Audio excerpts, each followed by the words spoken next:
గోదావరి ఎంత పలికింది అనడానికి మీకు నేను ఒక ప్రబల సాక్ష్యం చెప్తాను. ఇప్పటికీ మీరు అంబసత్రం అని ఉంది భద్రాచలంలో, వెళ్ళాలి తప్పకుండా. భద్రాచలం వెళ్లి సీతారాముల్ని చూసి వచ్చేసానంటే సరిపోదు, అంబసత్రంకి వెళ్ళాలి. అంబసత్రంలో పమిడిఘంటం వెంకటరమణయ్య గారు అని చెప్పి మహానుభావుడు, పెళ్లి కూడా చేసుకోలేదు. ఆయన అంత గొప్ప అన్నదానం చేస్తుండేవారు. ఆయన అమ్మవారిని ఉపాసన చేసేవారు. అంబా అనేవారు ఆయన నైవేద్యం పెట్టే ముందు. అంతే, చుట్టూ కూర్చున్న వాళ్ళందరికీ గజ్జెల చప్పుడు వినపడేది, అమ్మవారు వచ్చేది. చప్పుడు ఒకటే వినపడేది, అమ్మవారు ఒక్కటి ఆయనకు కనపడేది. మీకు ఇప్పటికీ చెప్తారు, అక్కడికి అంబసత్రువు దగ్గరికి ఆయన కొండ వెనక గిన్నెలో పాలు పోసి కొండ మీదకి ఇలా చూసి సీతమ్మా అని పిలిచేవారు. పెద్ద పాము అందరూ చూస్తుండగా జర జర జర జర జర జరలాడుతూ కొండ మించి దిగొచ్చి పాలు తాగి కొండెక్కిలిపోయేది. ఒకప్పుడు ఆ పమిడిఘంటం వారు అన్నదానం చేయడానికి వంటవాళ్లు దొరకలేదు. వంటవాళ్లు దొరకకపోతే ఆయన అమ్మవారికి చెప్పారు, అమ్మ వంటవాళ్లు దొరకలేదమ్మా, సీతారామ కళ్యాణం వస్తోంది, ఎలాగమ్మా అన్నారు. అంటే అమ్మవారు అంది, బెంగ పెట్టుకోకోయ్, రామలక్ష్మణులు వచ్చి వంట చేస్తారులే అంది. ఆయన ఇలా చూశారు,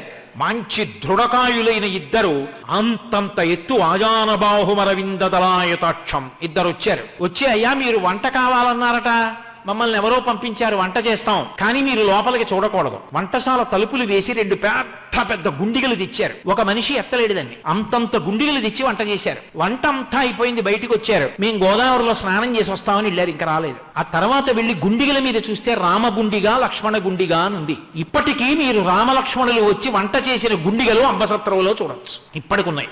గోదావరి పలికింది. పమిడిఘంటం వారికి ఏదైనా ఇబ్బంది వస్తే గోదావరిని అడిగేవారు. ఒకప్పుడు నెయ్యి లేదు, రాజమండ్రి నుంచి నెయ్యి రావాలి, ఆ నెయ్యి రాలేదు. ఎలా?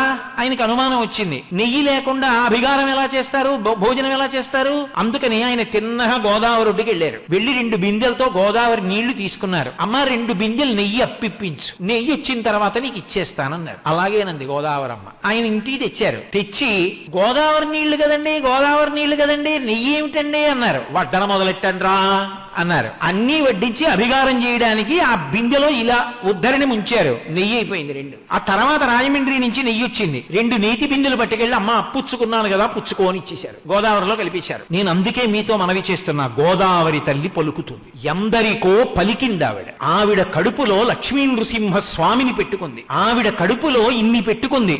గోదావరి ఎన్నో పర్యాయాలు మాట్లాడింది. ఆమె అధిష్టాన దేవత అంత కరుణార్ద్ర హృదయ, గౌతమ మహర్షి యొక్క తప ఫలం, పరమేశ్వరుని జటాజూటం నుంచి వచ్చినటువంటి పరమ పావన వాహిని, సనాతన ధర్మానికి గుండెకాయ. అటువంటి గోదావరిని రక్షించుకోవలసిన కర్తవ్యం, దాన్ని సద్వినియోగం చేసుకుని ఆ నదీ జలాలు పాడవకుండా చూసుకోవలసినటువంటి నిష్ఠ అందరం వహించవలసి ఉంటుంది.